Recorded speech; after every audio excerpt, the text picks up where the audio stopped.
ติด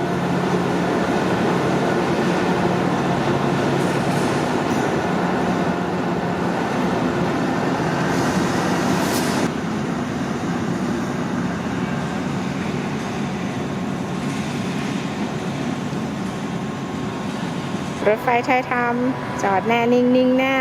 ที่สถานีกรุงเทพหัวลำโพง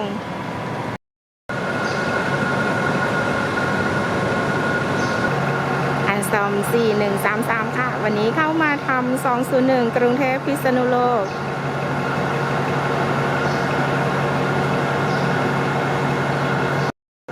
ริ้วของโรโยบัสซัมจอดอยู่ตรงนี้ชานชาลาที่3นึกว่าจะมาไม่ทันขบวนชานเมืองที่371กรุงเทพปราจีนบุรี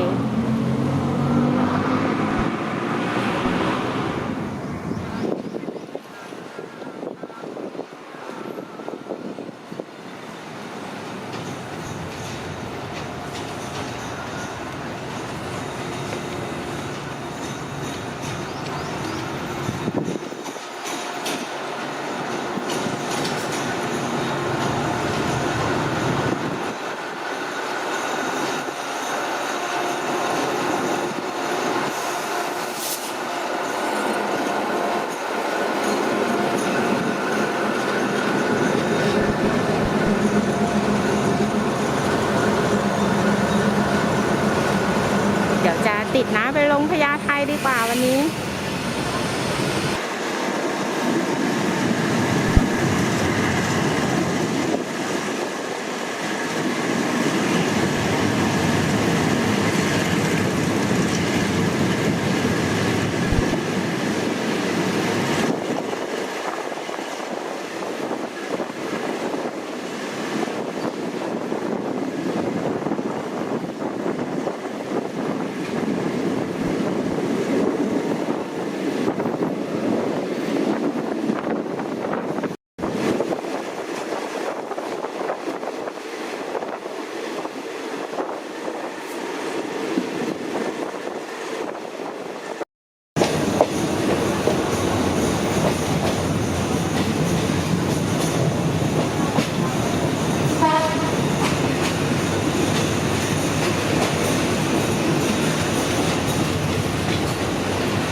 มาได้ทางแล้วจุดรถพญาไท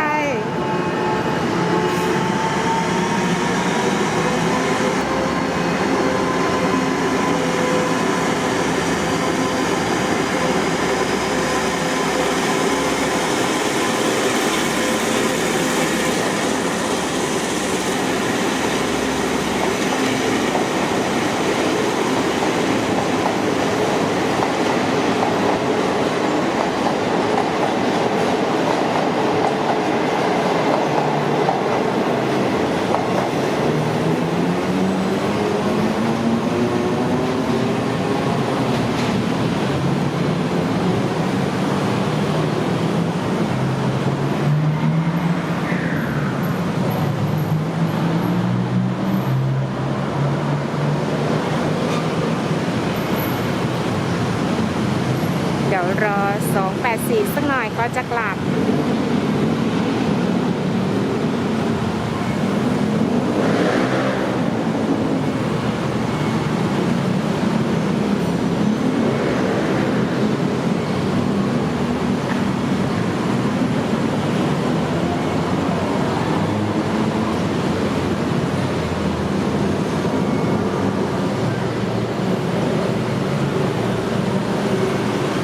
สัญญาณเครื่องกั้นขึ้นก็จะประมาณนี้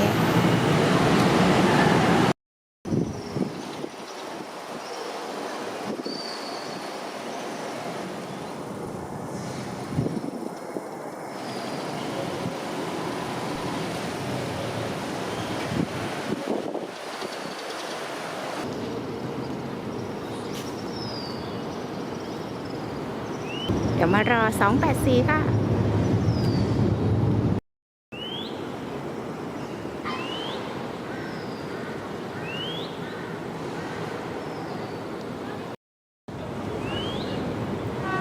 ขบวนธรรมดาที่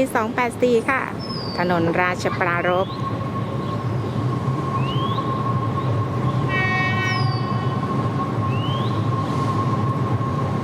ทุกคนก็สัญจรปกติโอ้โห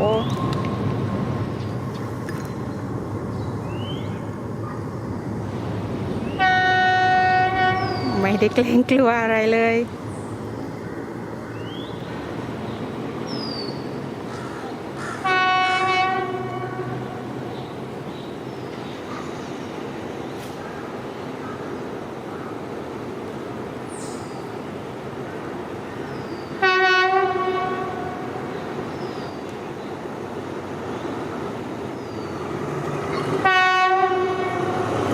4137อันสตอมทำขบวนวันนี้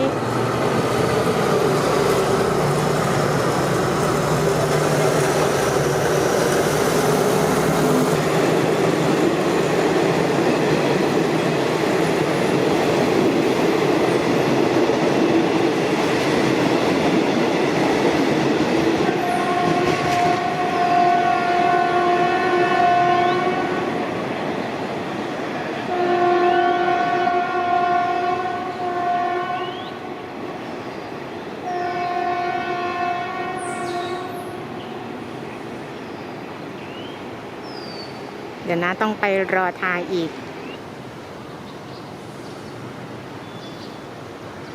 ชุมชนบุญร่มไทรค่ะจุดหยุดรถพญาไท